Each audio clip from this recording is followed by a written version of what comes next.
Egy 200 méteres női mellényes A döntője következik. 2-es pálya Árnek Hanna, Stefani Július Barukó. 3-as pálya Virág Ágnes, Debreceni Sportcentrum. 4-es pálya Zsebő Laura, Kossuth Sportklub. 5-ös pálya Szobor Szonya, Kossuth Sportklub. 6-os pálya Röszboron Megyek már. Menjél, haláshonnat hol hagytad? Nem tudom. Vigyed magaddal. Hát most hozzá lehet. Akkor menjél, akkor menjél. Első helyezésért el Nándor Zsófia, a Váci Vízműsor versenyző. Második helyezésért el Szabó Dóra Izabella, az Újpesti Tornainket versenyző. Harmadik helyezésért el Bakó Réka, a Jövő SC versenyző. Az 50 méteres női hátvészes B döntő. Keményen jó, bazuda, normálisan. Fejtel, kézzel ugyanúgy. Erős karúgával, jó? Ügyesen.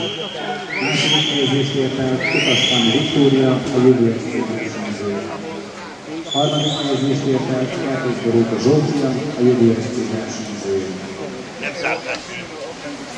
Az 50 méteres női hátvészes C döntő.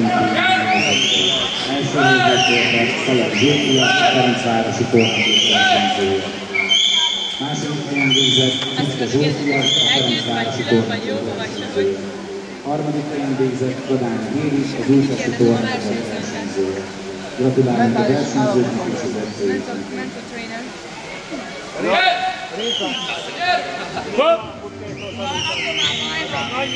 Én vagyok a mentálisének, akkor baj van.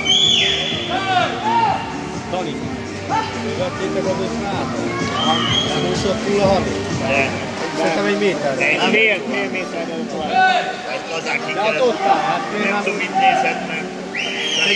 ez nagyon durván ki. Megvan, mindegy. Figyelj! Figyelj!